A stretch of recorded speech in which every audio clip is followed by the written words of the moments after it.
This is A to Z with Mark Zinno, part of Locked On Sports Atlanta, and it starts now.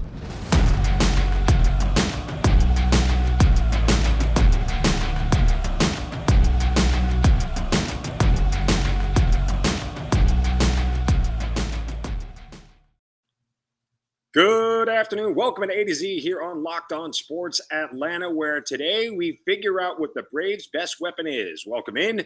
Happy Friday, everybody. Final day of my vacation here in Florida. And yes, it's a little brisk out this morning here. As you can see, the breeze in the background and the final day of this gorgeous view here. But we will be wrapping things up here from the road back to Atlanta coming up over the weekend. So back in my studio coming up next week. Appreciate you guys spending this first full week with us here on A to Z on Locked On Sports Atlanta.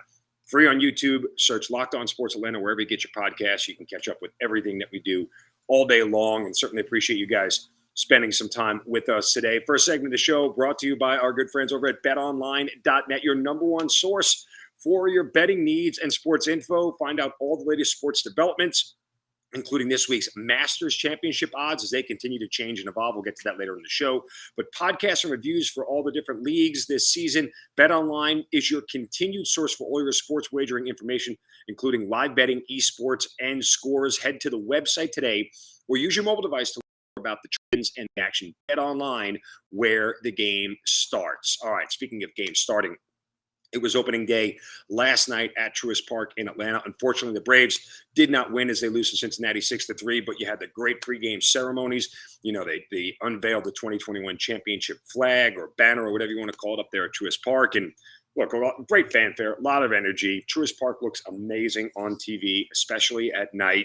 You know, this was a moment for the Braves that a lot of Braves fans have waited, obviously, a very long time for. So congratulations to all the Braves fans who got to experience that both at Truist Park and at home last night. But a couple of observations about the game.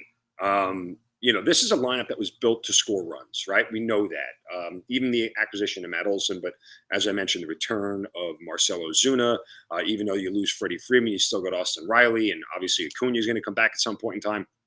This is a lineup that was built to score runs. They only get 4 hits last night.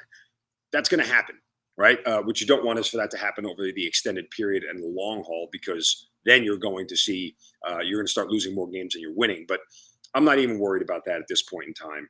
You know, the other observation that I took away as to why, well, not why they lost last night, but the other observation I took away from last night was the bullpen was built to be the strength of this team, or at least one of the major strengths of this team. And it didn't work out last night the way we wanted it to, because Colin McHugh comes in a 3-1 game. And oh, by the way, Max Fried wasn't terrible last night at all. He only had 84 pitches through 5 2/3. And if Snitker probably wanted to try to let him get out of that 6th inning, he had a chance to do it. I get why he went to the bullpen again. That's the team's strength. So I understand completely why he went to the bullpen and why he made the moves that he made at that time. Plus, again, with the truncated spring training, you know, a lot of managers aren't going to push starters to go deep into games, at least yet at this point. We know that from Snitker throughout his managerial career, right? Early on in the season, he does not let his starters go deep. We've seen that over the last couple of years. So I don't think Fried was terrible, but Colin McHugh comes in with 2 runners on and 2 outs and has to get 1 more out to get out of it and leave it in a 3-1 game in a manageable spot. Doesn't happen, gives it the home run. Now it's 6-1 and boom, you know, the game feels and looks out of reach. But I said yesterday on the show, earlier in the week, I can't remember what it was, but, you know, like an ideal spot for this Braves team is to be in that situation, like down a run or 2 in the 7th, 8th, and 9th innings, because that's where this lineup is going to really do what they do really well. And you saw that last night. Austin Riley hits a 2-run bomb,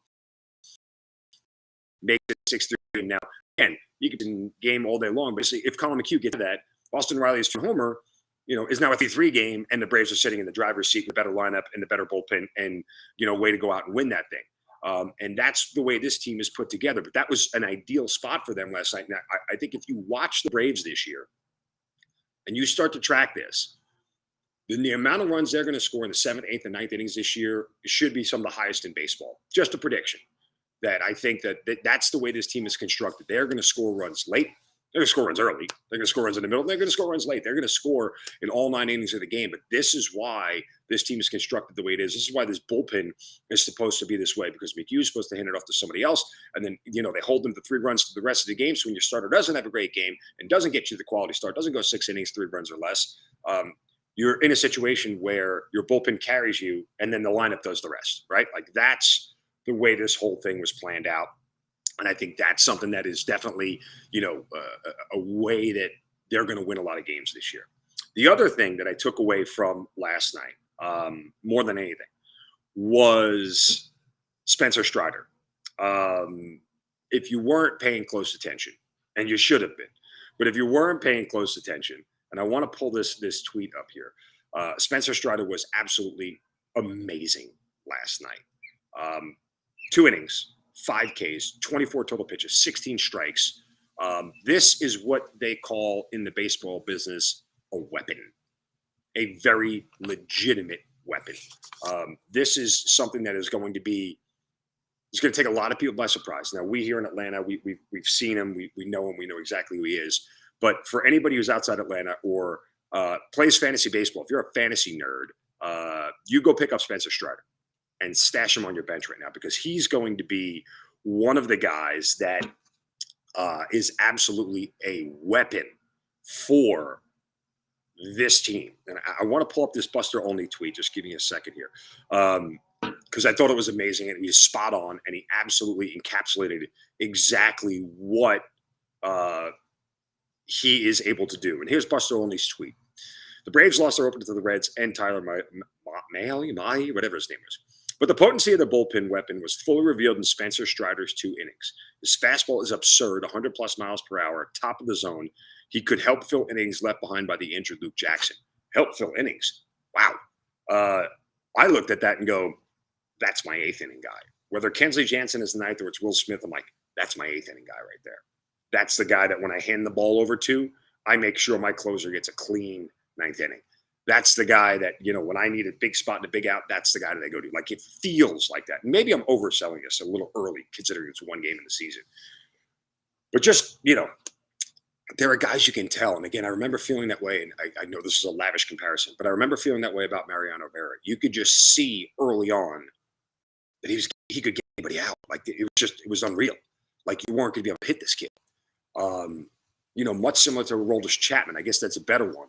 When you throw that hard, it's just guys are off balance and hitters look foolish. And this is a kid, I think, depending on how they want to use him, depending on what they want to do with him. Is he going to be a starter at some point? Could he end up being a closer at some point? I mean, he's got so many tools in his tool bag that you could use him a lot of different ways. I mean, obviously, I think this year he'll probably be relegated to a bullpen role, maybe a spot start role here and there, but that is a weapon. Look out for Spencer Strider. He is going to be a guy that's going to become a household commodity very, very quickly for the Atlanta Braves and Major League Baseball. Spencer Strider. Keep that name in your back pocket, folks. All right, coming up next, what is the Falcons' plan going forward in this offseason, and what does it tell me about the draft? That's coming up next right here on A to Z on Locked On Sports Atlanta, free on YouTube, and search Locked On Sports Atlanta wherever you get your podcasts.